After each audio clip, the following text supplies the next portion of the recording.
Assalamualaikum warahmatullahi wabarakatuh. Perkenalkan, nama saya Intan Nur Aini dengan NIM A1B02510118. Di sini saya akan menjelaskan tentang tata istilah dalam bahasa Indonesia. Tata istilah dalam bahasa Indonesia adalah aturan atau kaidah yang mengatur dalam pembentukan, pemilihan, dan penggunaan secara tepat dan seragam dalam berbagai bidang ilmu, teknologi, dan kehidupan sehari-hari.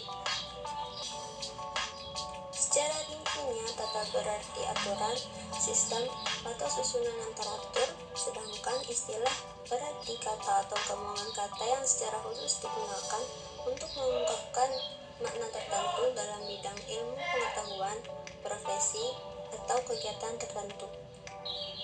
Jadi, tata istilah bahasa Indonesia dapat diartikan sebagai sistem pengelolaan istilah yang bertujuan untuk menciptakan keseragaman, kejelasan, dan ketepatan makna dalam penggunaan bahasa Indonesia, terutama dalam konteks ilmiah dan teknis. Adapun tujuan tata istilah bahasa Indonesia yaitu yang pertama, menyeragamkan penggunaan istilah agar tidak terjadi kerancuan. Yang kedua, mempermudah komunikasi ilmiah dan profesional. Yang ketiga, mengembangkan bahasa Indonesia sebagai bahasa ilmu pengetahuan. Yang keempat, menyesuaikan istilah asing agar sesuai dengan kaidah bahasa Indonesia. Fungsi tata istilah bahasa Indonesia. Tata istilah bahasa Indonesia memiliki peran penting dalam menjaga ketepatan dan keseragaman bahasa, terutama dalam dunia ilmu pengetahuan, teknologi, dan komunikasi profesional. Fungsi-fungsi utamanya yaitu yang pertama, menyeragamkan istilah. Tata istilah berfungsi untuk menyeragamkan penggunaan istilah di berbagai bidang agar tidak terjadi perbedaan makna. Contohnya, istilah komputer digunakan secara umum menggantikan istilah lain seperti perangkat elektronik. Yang kedua, memperjelas makna. Dengan adanya tata istilah, setiap istilah memiliki makna yang jelas dan baku sehingga tidak menimbulkan kesalahpahaman dalam komunikasi. Contohnya, istilah dalam biologi berbeda maknanya dengan sel dalam penjara. Yang ketiga, mempermudah komunikasi ilmiah dan teknis. Tata istilah mempermudah para ahli, peneliti, dan pelajar dalam berkomunikasi dengan bahasa yang sama dan konsisten. Contohnya, istilah fotosintesis dapat dipahami sama oleh semua orang yang berada di dalam bidang biologi. Yang keempat, mengembangkan bahasa Indonesia sebagai bahasa ilmu. Tata istilah berperan dalam memperkaya kosakata bahasa Indonesia dari berbagai bidang ilmu sehingga bahasa kita mampu menjadi bahasa ilmu pengetahuan dan teknologi. Contohnya, istilah seperti unggahan, gawai, atau peranti lunak merupakan hasil pembentukan istilah dari konsep asing. Yang kelima, menyerap dan menyesuaikan istilah asing secara benar.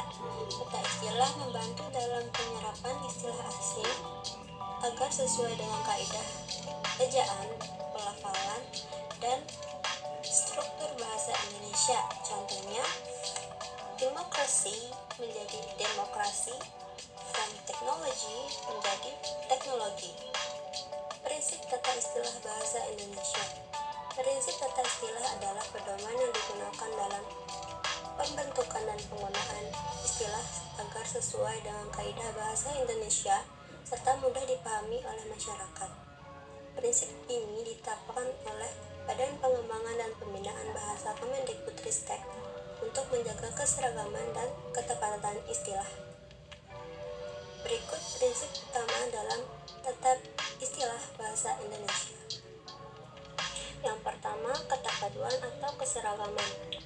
Istilah harus digunakan secara seragam di seluruh Indonesia agar tidak menimbulkan kebingungan.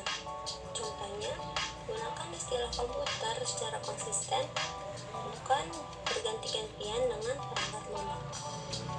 Yang kedua, kejelasan makna. Istilah harus memiliki makna yang jelas dan tidak menimbulkan tafsir ganda. Contohnya, Sel di bidang biologi harus berbeda konteksnya dari sel di bidang hukum. Yang ketiga, keringkasan atau efisien. Istilah hendaknya ringkas dan mudah diucapkan, tidak terlalu panjang atau rumit. Contohnya, fotografi lebih ringkas dan efisien dibandingkan dengan pengambilan gambar dengan cahaya. Yang keempat, ketepatan. Istilah harus tepat menggambarkan konsep yang dimaksud sesuai dengan bidang ilmunya. Contohnya, evaporasi tepat untuk menggambarkan proses penguapan pada fisika atau kimia. Yang kelima, keaslian bahasa Indonesia. Jika memungkinkan, istilah dibentuk dari unsur bahasa Indonesia sendiri, bukan langsung mengambil dari bahasa asing. Contohnya, gawai untuk gadget, peranti lunak untuk software. Yang keenam, dapat diterima dan digunakan umum. Istilah harus dapat diterima dan dipahami oleh masyarakat pengguna bahasa. Contohnya, internet sudah diterima secara luas sehingga tetap digunakan meskipun berasal dari bahasa asing. Yang ketujuh, keterkaitan dengan bahasa asal. Jika istilah diserap dari bahasa asing, maka bentuknya harus menyesuaikan ejaan bahasa Indonesia. Contohnya, dari fisik menjadi fisika, penerapan tata istilah bahasa Indonesia dalam berbagai bidang kehidupan. Tata istilah bahasa Indonesia diterapkan di berbagai bidang agar istilah yang digunakan baku, jelas, dan mudah dipahami. Di bidang teknologi, istilah asing diserap dan disesuaikan dengan bahasa Indonesia. Misalnya, komputer menjadi komputer, software menjadi pelengkap lunak, upload menjadi unggah, download menjadi unduh. Dengan begitu, orang Indonesia bisa memahami teknologi tanpa harus menggunakan istilah asing. Di bidang sains dan kesehatan, istilah ilmiah disesuaikan agar mudah dipahami, seperti biologi menjadi biologi, oksigen menjadi oksigen, dan antibiotik menjadi antibiotik. Hal ini memudahkan pelajar dan peneliti untuk menggunakan bahasa Indonesia dalam ilmu pengetahuan.